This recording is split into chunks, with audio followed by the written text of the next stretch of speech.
It's been quite the basketball season in our area, and one standout has been Amir Danforth. The Auburn Star Jr. has been carving his own legacy at the school, coming from a family that definitely knows a thing or two about the sport. Fred VanVleet's nephew. He's Fred VanVleet's nephew. Fred VanVleet's nephew. Fred VanVleet. Amir Danforth to Got the it rim. in the foul. Step back three. Amir Danforth. Amir Danforth. He is special.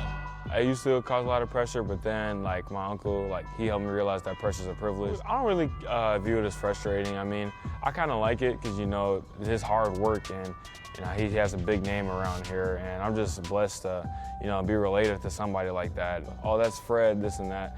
But I hope more people can recognize me for who I am, though. When you grow up around a skill, you tend to pick it up pretty quickly. For Amir, it's been that way before he even learned to talk. He grew up in this gym. I mean, he's been around Auburn basketball since he was, probably a month old. He's been around Auburn basketball. He's been in the locker room since he was 3 months old. So he's grown up in this building. He's grown up around here. This is his school, and this is where he wanted to go. And as far as being known as Fred's nephew, any criticism that comes with it is welcomed. That part is what it is. I'm happy with it. We earned that. So I think, hey, he wears that like a badge, so ain't nothing wrong with saying that. So it is what it is. We don't bother us. But that doesn't mean everything's come easy. He's one of the hardest workers in the state line. Ever since I started, I put in so much work. Every day it's a constant work. After practice, I'll go weightlift, and then I'll do basketball. It's just a lot of stuff you have to do if you want to make it or be successful. And I learned that at a young age, and my pops instilled that in me at a young age, as well as my uncles. I think there's something that a lot of people don't really understand is the amount of hours in the gym that he has put in. I don't think a lot of people realize that, he just didn't walk in doing this. While it's fair to say that he's had the advantage of being able to play and practice with a guy who's currently in the NBA, right?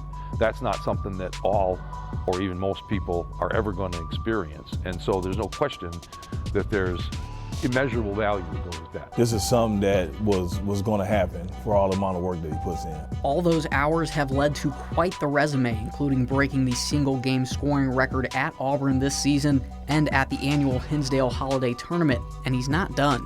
Of course, he wants to be as good as Fred, if not better.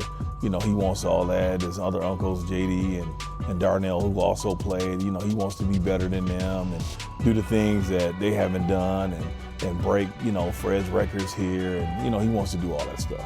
Amir is probably one of the top 5, 6, 7 players over the last 26 years that I've seen. There's an awful lot of dynamic players that have come through here. The ceiling right now on him is unlimited. So as good as he is right now, I believe he's going to get better. And as I said, he's a major college prospect right now.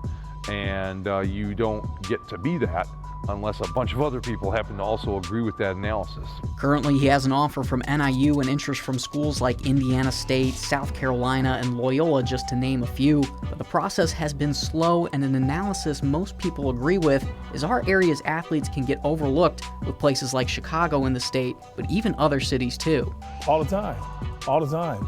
I mean, you take, my thing was always, you take Amir, and you put him on a team like with Simeon or Whitney Young or any team in Chicago, and he's going to have about 30 schools looking at him. But if you put those same kids here, where they don't have the 6'8" guys, they don't have the 6'7" guys, they don't have the size, they don't have this, they don't have that, then let's see what the difference is going to be. If this was like 5 years ago, he probably had 20 offers right now. I've been coaching at Auburn for 26 years as the head coach. I've been coaching for 34 years overall. In that span of time, in those 3 decades, certainly there have been many more high major players that came out of the Quad Cities and came out of Peoria than there are out of Rockford. And we got kids playing high-level Division I basketball now. They had to go all these different routes to get to Division I. It was like, well, how come they didn't go Division I in the first place?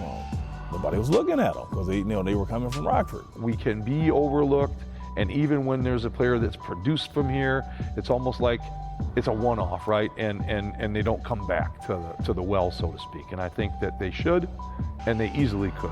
While that can make things difficult right now, talent will prevail, and it will never change the goal. Amir is not trying to be Fred. He's trying to be the best Amir that he can be. I'm not asking to go in and start or average 20 or get NIL money or any of that. I'm just going there to be a winner and just play.